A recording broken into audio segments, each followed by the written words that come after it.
Bismillahirrahmanirrahim. Assalamualaikum warahmatullahi wabarakatuh. Perkenalkan, nama saya Asnaini dari program studi bioteknologi dengan stambuk F1 D2 19002. Di sini saya akan memaparkan beberapa hal tentang PT Arutmin Indonesia dan restorasi lahan tambang yang telah dilakukan oleh PT Arutmin Indonesia.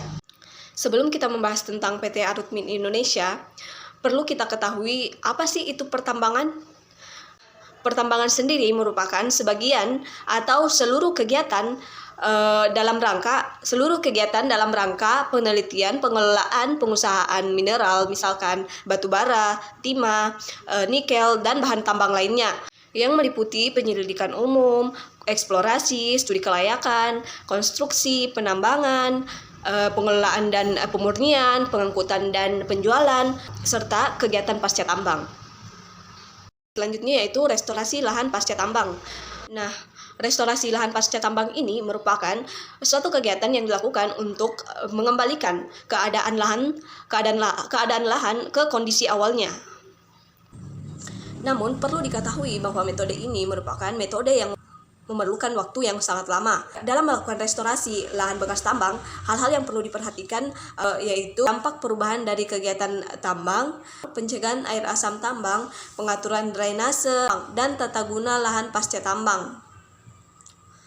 Penentu keberhasilan reklamasi lahan pasca tambang yaitu dengan pemilihan tanaman yang sesuai dengan kondisi tanah tersebut.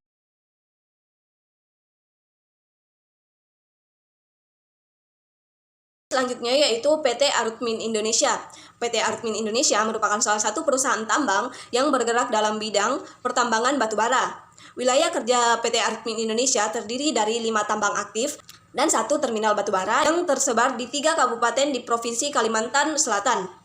Arutmin Indonesia melakukan penandatanganan kontrak dengan pemerintah pada tahun 1981. Kemudian dari tahun 1983 sampai 1987 PT Arutmin Indonesia melakukan eksplorasi lapangan. Kemudian pada tahun 1986 sampai 1989 PT Arutmin Indonesia melakukan pembangunan infrastruktur tambang dimulai PT Arutmin. Kemudian pada tahun 1990 PT Arutmin Indonesia memproduksi batu bara secara komersial dari 2 tambang, yaitu tambang Satwi dan tambang Senakin. Kemudian pada tahun-tahun setelahnya, PT Arutmin Indonesia membangun 3 tambang lainnya dan beroperasi hingga saat ini. Berikut ini video proses pengambilan bahan tambang, yaitu batu bara.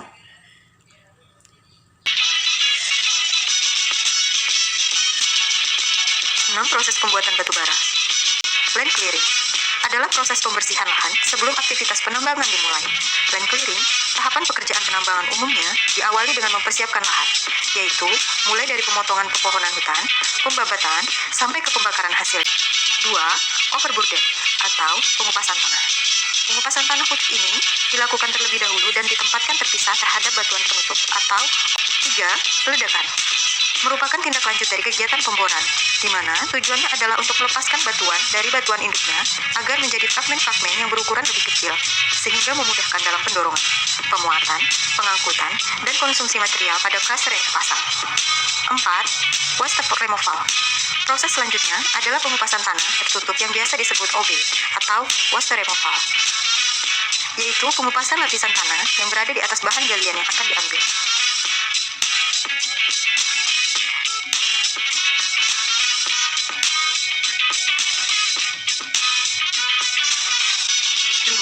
Coal extraction.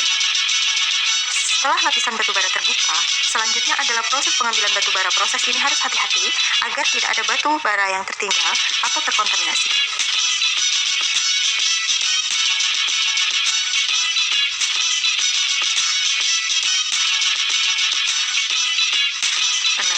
Coal hauling. Setelah itu, batu bara yang telah diekstraksi selanjutnya diangkut keluar dari lubang tambang menggunakan truk khusus. Alat yang digunakan pun bermacam-macam, dapat berupa truk, double trailer, kereta, dan lain-lain. Itulah tadi bagaimana proses pengambilan bahan tambang yaitu batu bara. Selanjutnya kita akan melihat bagaimana PT Arutmin Indonesia dalam melakukan rehabilitasi atau reklamasi atau restorasi pada lahan pasca tambangnya, dan juga bagaimana PT Arutmin Indonesia dalam menjaga lingkungan sekitar area tambangnya. Berikut videonya.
itulah tadi sedikit video tentang restorasi atau reklamasi yang telah dilakukan oleh PT Arutmin Indonesia. Sekian yang dapat saya sampaikan. Wabillahi taufiq wal hidayah. Wassalamualaikum warahmatullahi wabarakatuh.